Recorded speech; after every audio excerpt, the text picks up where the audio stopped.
Hello and welcome, I'm Joshua Barnes. Let's take a look at the latest information on Canada's federal election race in 2025. Canada's federal election is heating up and the top contenders just clashed again. Liberal leader Mark Carney and Conservative Pierre Poilievre faced off in a tense English language debate just before early voting opens on April the 28th. Carney, who leads in the polls, took the most fire from rivals, especially on immigration and Donald Trump.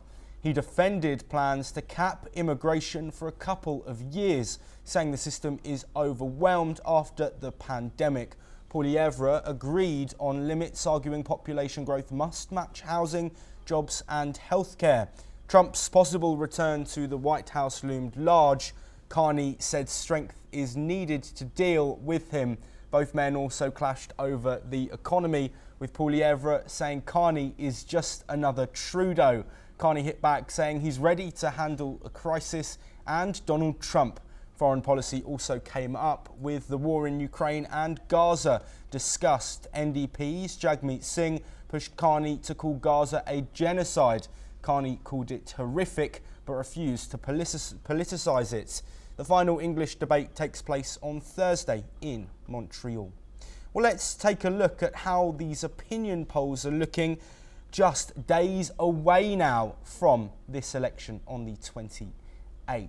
So as we prepare to see these, of course, these being percentages, giving you an update on the four main parties that we're looking at. The Liberal Party of Canada still leading, but Pierre Poilievre's party, the Conservative Party of Canada, in the Main Street Research poll just behind, with the NDP and Bloc Québécois both languishing down in single-digit percentages in recent polls. We'll move forward now onto our next poll, and here we have the Nanos Research CTV Globe and Mail poll, and this showing two clear leaders, the Liberal Party of Canada and the Conservative Party of Canada, both neck and neck almost, with a slight advantage for the Liberals. Again, a similar picture here, the NDP and Bloc Québécois both languishing lower.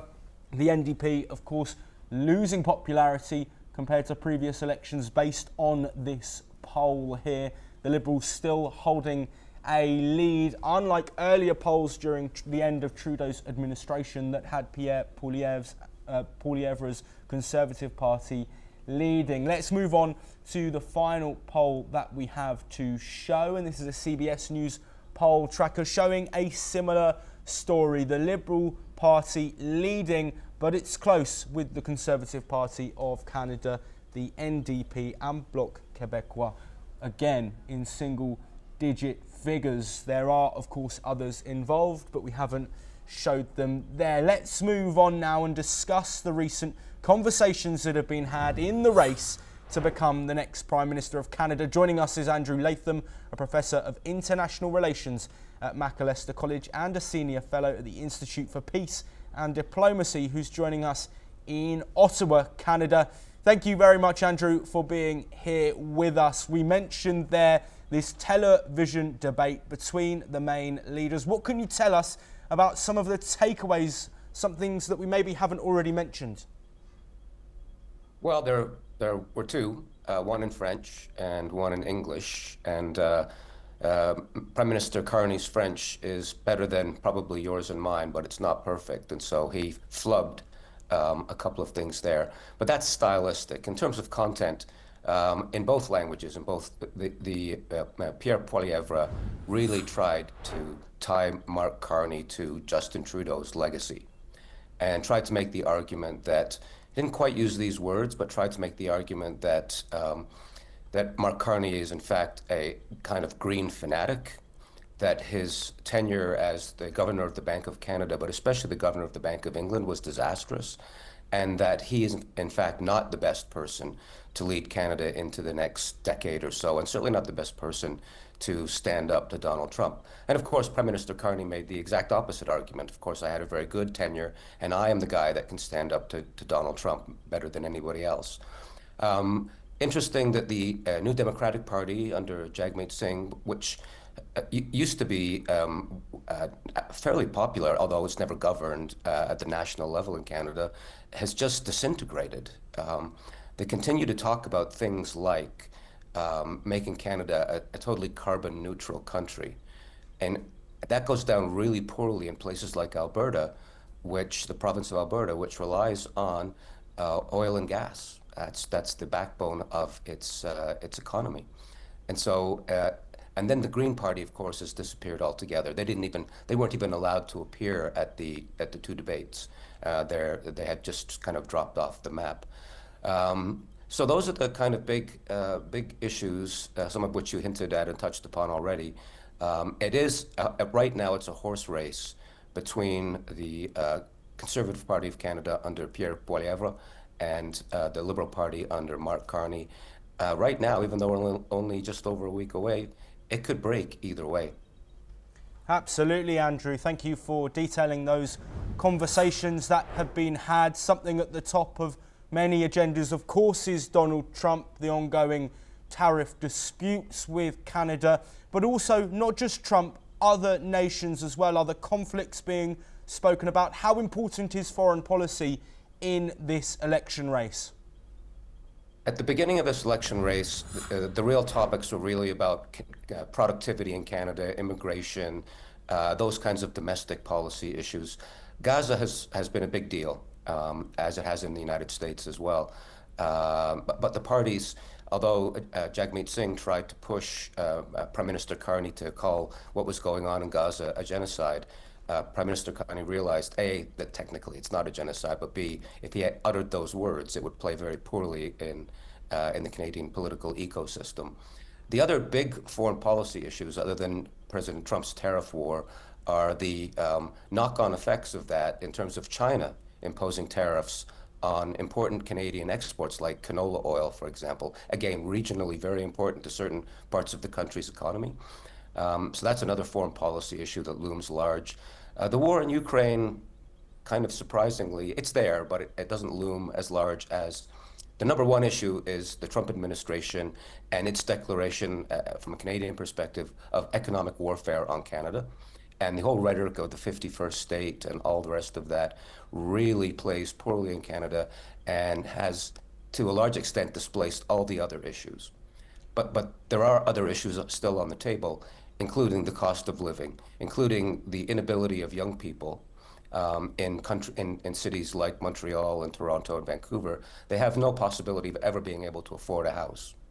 Yes. And indeed, a lot of young people, young males especially, but young people between 18 and 35 are very much trending towards the Conservative Party of Pierre Poilievre because they don't see the Liberal Party looking out for their interests. Yes, Andrew, how much of this race will be decided by the end of Justin Trudeau's tenure? Of course, popularity of Trudeau waned towards the end of his time in office. Is this something that you think will play a big part as we head into the final stretches of this election? Well, you're charitable, very charitable when you say waned. I mean, it absolutely collapsed. He went from being in 2015 very popular, both on his own track record, but especially on the legacy of his father, Pierre Elliott Trudeau, back in the 60s and 70s.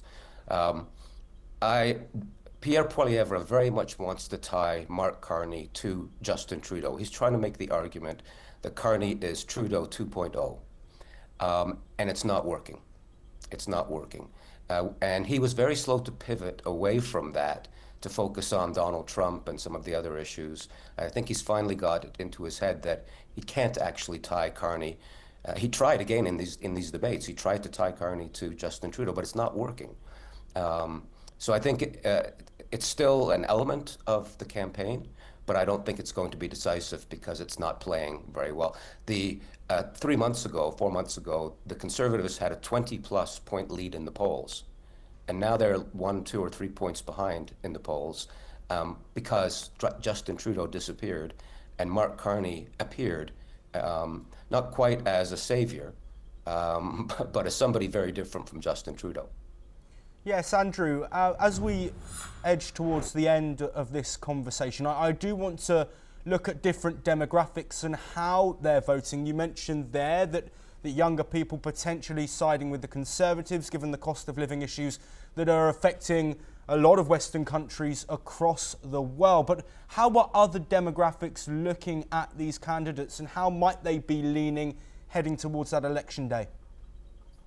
Well, it's a good question. You know, demographics can break down in terms of age, they can break down in terms of ethnicity, they can break down in terms of regionalism. So let me just cover those three pretty quickly. People over the age of 65 are voting for the Liberal Party. It reflects their, almost nostalgic, but it reflects their interests and their memories of the past.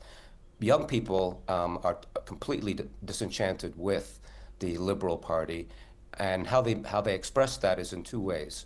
Most of them are breaking towards the Conservative Party, but there's a non-trivial number of young people who look to the New Democratic Party, which is a social democratic party, kind of like the Labour Party in Britain, for example. And some of them are veering that way as well. In Alberta, under the premiership of Danielle Smith, the trend line is very much in the direction of the Conservative Party. They're totally, as I said earlier, totally disenchanted with this notion of carbon neutrality and the carbon tax, and doing away with the oil and gas industry. So they're breaking in the direction of the Conservative Party. One of the more interesting things is that in the province of Quebec, which historically has had a very powerful separatist movement, that's not the case this go round. The Bloc Québécois is pushing a kind of Canadian nationalist argument against President Trump, so now we have a separatist movement, not so much in Quebec, but in Alberta and in parts of Western Canada, looking to. So there's some fragmentation there, but demographically, those are the key: the regional distinctions, generational distinctions, and ethnic in terms of francophone versus anglophone distinctions. Yes, Andrew, to bring an end to our discussion, we know that there is one more English-speaking debate left. How do you think that will play out? And is there really any way that the Conservatives can pull this back if we're looking at the poll information and believing that's how the election will play out? Yeah, one of the things that Pierre Poilievre has to do is to appear prime ministerial. He positioned himself, before Trump started talking about the 51st state, he positioned himself as kind of a Canadian Trump. And that worked for a little bit, but it didn't work after that. And he's got a reputation of being kind of a tack dog. And Mark Carney is actually the prime minister and looks prime ministerial. So I think that's the key optic, is that Pierre Poilievre will have to try to appear prime ministerial so that people can take him seriously, while at the same time trying to continue to tie Mark Carney both to his policy record, but also to his role as an advisor to Justin Trudeau. Jagmeet Singh is going to harp very much on the public provision of health care, Canadian equivalent of Medicaid. And issues like that, it's not going to work. That's not going to move the needle. And the Bloc Québécois, that's not going to matter all that much in terms of the final outcome. And if it does, it'll break in favor of the Liberal Party. But the big challenge for Pierre Poilievre is very much to appear like he's actually capable of being the Prime Minister of Canada. Andrew Latham, thank you ever so much for joining us, providing that insight and informing us and the audience of what we're looking at as we head towards this pivotal Canadian election amidst ongoing issues geopolitically, but also fractious relations with the United States. We will be here bringing you into that election as the race hots up. There's one place you want to be, and that's NewsX World.